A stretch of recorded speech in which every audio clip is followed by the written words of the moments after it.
The MacBook Air started the whole craze towards smaller and smaller laptops. And when I first saw this many years ago, it absolutely looked like the future was happening right now. But it's not that unique in the realm of small portable workstations. I mean, heck, there is a whole genre called Ultrabooks now. So how is the MacBook Air holding up after 2 months? Let's find out.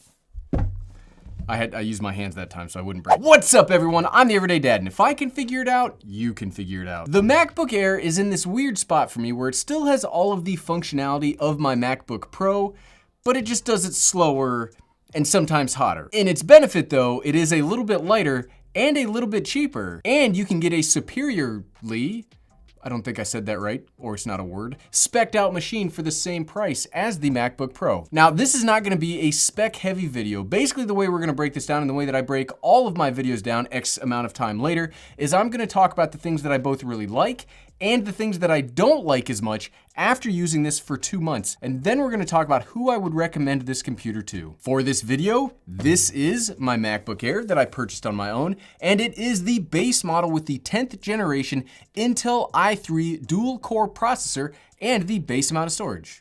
I always buy the base models. So let's start off with the negatives first. That might seem a little more clickbaity, but it grounds us in reality just a little bit, because I'm a pretty big Apple fan and it puts us all in the right headspace if we start negative. I feel like the video turns out better if we start with like reality. The first thing, and it's the biggest thing that I don't like about the MacBook Air, the thermal design. I mean, that's really the biggest issue I have with this computer, and it's really the cause of all of the big problems about the MacBook Air. Now, this technically does have a cooling system with a heatsink and a fan, you know, pretty standard things.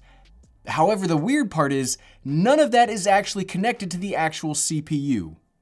You know, the thing generating most of the heat inside of the chassis. Now, I'm the first to admit that I am the furthest thing from an engineer. I'm not in any way qualified to judge this from a technical standpoint. But as a layperson, I would have assumed if we wanted to get better thermal performance out of the CPU inside of this tightly packed laptop body, we would have wanted to connect the fan to the CPU. Maybe. Again, I don't actually know. Maybe there's some kind of secret sauce in here that like stops the entropy of the universe, but. Now, while that does sound all big and scary, the thermal performance won't really bother you too much if you use this daily driving for simple tasks, word processing, things like that. And it won't really bother you that much if you get this base model, as that Intel i3 dual core processor, it won't really ever get that hot because it's just not that powerful. It's not powerful enough to really do anything more than those everyday tasks that I was talking about. And because of that, you won't find yourself getting into dangerous thermal territory. But that really kind of ties into the next point, which is, it's more like a half point than a full point. I really don't like the specs on display for the MacBook Air over the base model. You could absolutely buy a quad-core i7 beast of a processor for this, but if the thermals can't keep up with the power of the CPU, it's gonna throttle anyways. You won't be getting exactly what you were paying for. So anything really over the base model, I think that's a status symbol, except that you can't really see it because it's built into the body of a laptop.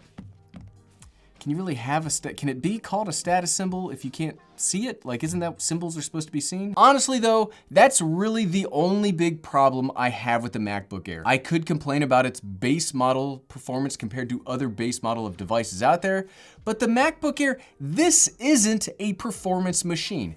It's not designed, marketed, or sold on that premise. There are a few other small nitpicks that I have. You'll only ever have 2 Thunderbolt 3 ports on the body of this computer. Unlike the MacBook Pro 13-inch, there isn't a higher spec chassis that gives a little more flexibility and 2 more ports on the side over here. The speakers built into the body aren't as good as the speakers in the MacBook Pro 13, but they're pretty good for what you get. The webcam on here is still kind of meh, and I like the brighter display on the MacBook Pro. And I would do a very embarrassing SD card dance to get an SD card slot back on my travel computer. Remember, I'm willing to die on the SD card hill. Those are all small potatoes in the grand scheme of things though. So Gary, if there aren't really that many things you don't like about the MacBook Air, let's talk about some of the things that you really like. And this was, okay, so this was pretty surprising to me. There are quite a few things that I really like about the computer. And first off, and the main thing I like, We all know what I'm gonna say. If you've seen any of my videos, you know what I'm gonna say because I just won't shut up about it.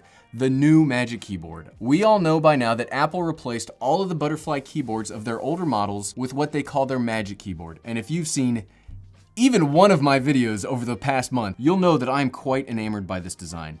However, this on the MacBook Air is absolutely my favorite version of the Apple Magic Keyboard for one, maybe 1.5 reasons.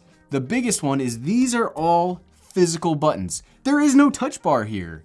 And I love having all physical buttons. And even though there is no touch bar, you still get the fingerprint reader button right up here in the upper right-hand corner.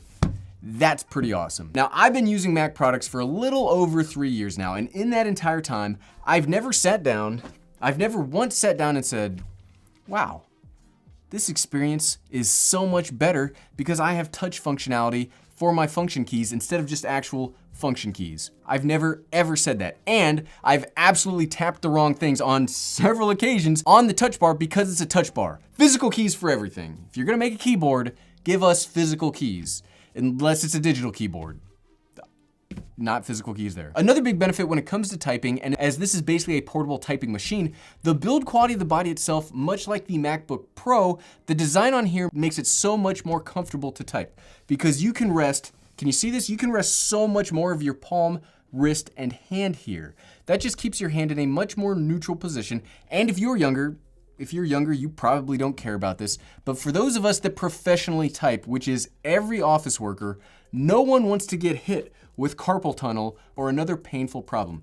And one of the cool things about the MacBook Air, unlike the MacBook Pro, it's slanted a little bit, it's curved a little bit down, so it makes it even easier to do typing. And to continue with the things I like, this gigantic trackpad here. Apple, good job Apple, because you seriously have the best implementation of any trackpad on any device I've used.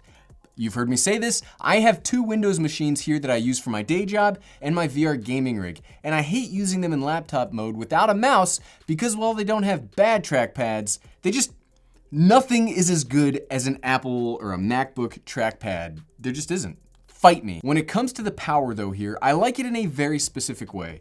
Now, I don't think that it's powerful enough to run an entire YouTube channel like I said about the iPad Pro or the MacBook Pro, unless you're like doing very minor photoshopping for thumbnails, and maybe you're doing just like one single track of 1080p editing, maybe. But I like the power on hand to do the simple things.